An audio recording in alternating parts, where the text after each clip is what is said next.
Thanks for joining me today in this three-part video series called How Understanding Your Health Insurance Can and Will Save You Money. We're going to start with the basics. We'll build your knowledge from the ground up. In video number 1, I'll teach you the 3 most common health insurance plans. I'll show you what they are, how they work, and how they are different from each other. Then, in video number 2, I'll show you the 5 costs associated with all health insurance plans. By the end of video number 2, you'll be able to make an educated decision when it comes to buying health insurance for yourself and your family. In video number 3, I'm going to teach you 4 easy ways to truly save money just by using your health insurance plan the way it was designed. So, please grab something to write with and something to write on, and we'll get started.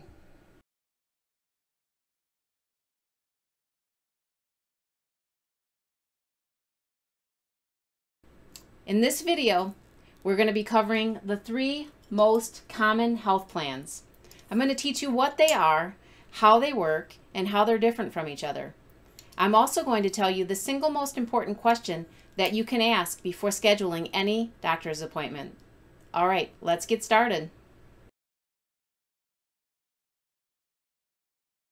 In order to truly understand health insurance, we need to start with the basics.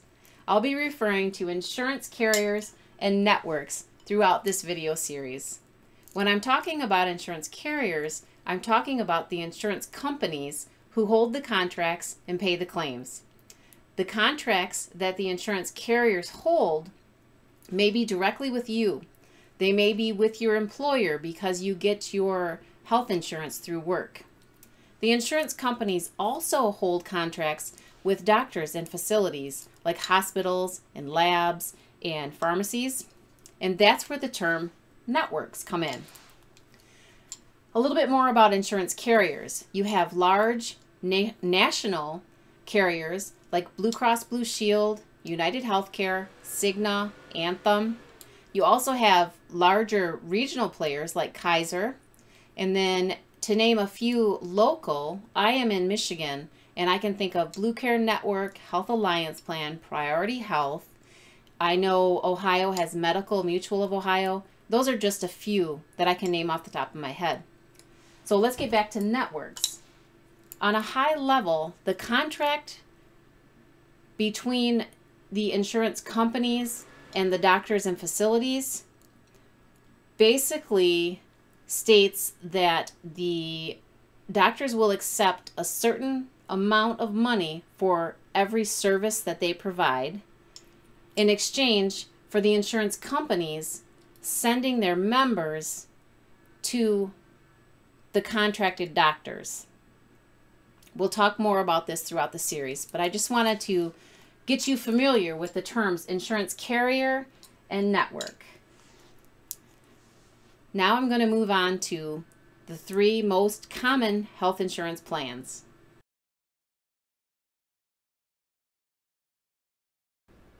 One of the first things that you'll notice about health insurance, other than the fact that it can be pretty dry and boring, is that it's full of acronyms.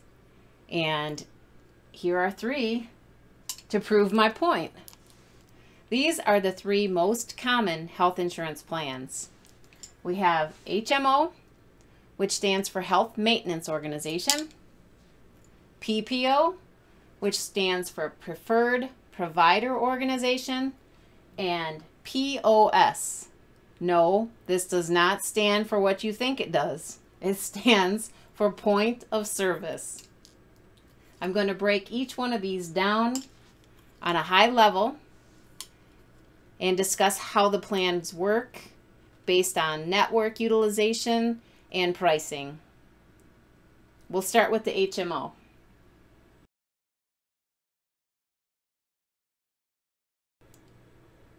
HMO, Health Maintenance Organization. If you decide to enroll in an HMO, the first thing that you need to do is to select a PCP, primary care physician. The primary care physician that you select needs to be in the HMO network.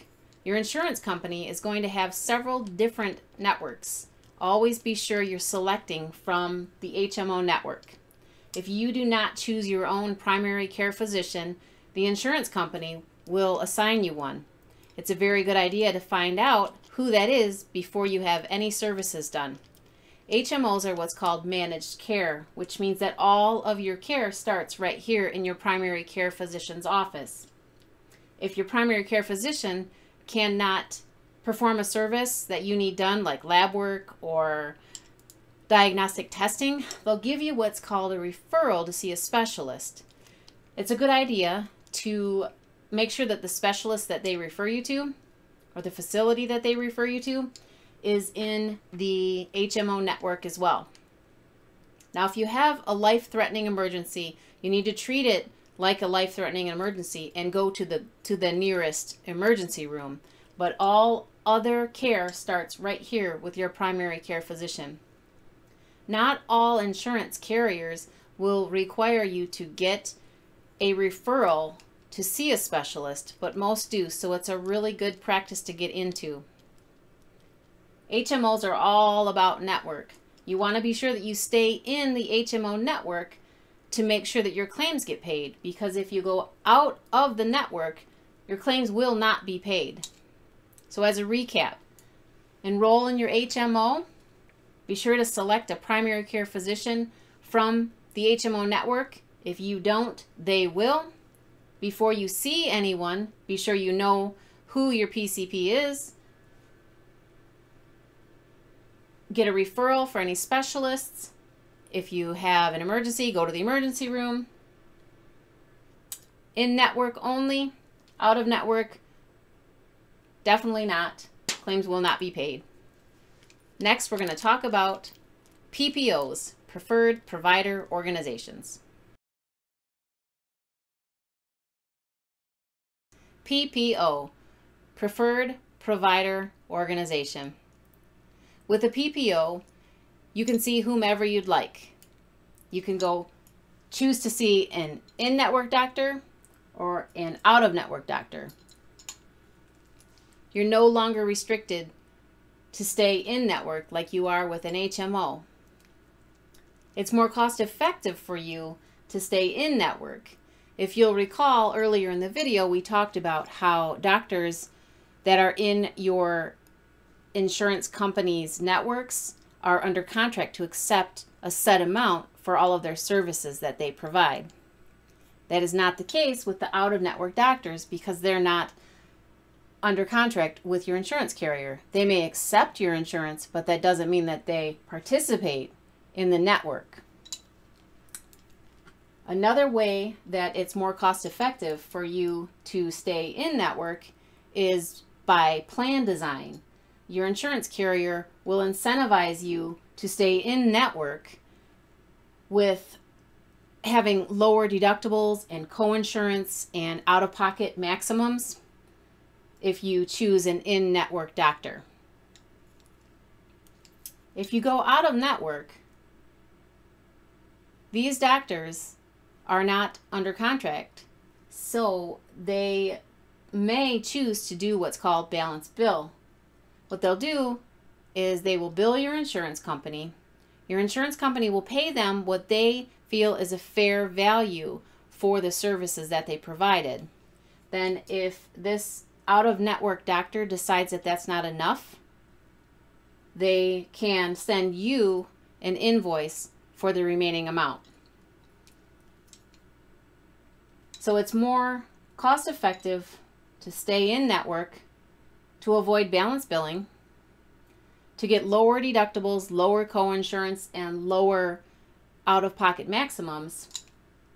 But your claims will be paid if you stay in network, and they will be paid if you go out of network. An advantage of choosing a PPO is you have much more freedom and convenience in choosing whomever you'd like to see, but you do pay more in premiums for this convenience.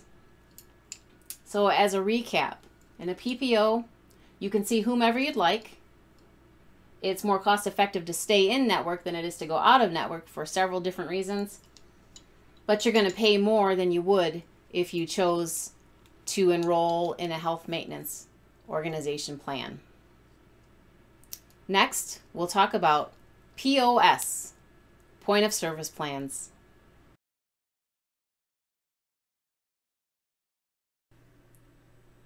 POS, point of service. The easiest way to explain a point of service plan is to say it's a hybrid. It's a cross between your HMO and your PPO plans. Point of service plans work just like an HMO in-network, where you choose your primary care physician and all of your care is managed through their office. But it does give you the option to go out of network if you choose. So if we were to assume that all three of these health plans have similar plan designs and pricing within the plan, I'm talking about your deductibles, coinsurance, out-of-pocket maximums, which we will discuss in detail in video number 2. But if we were to assume that the plan designs were similar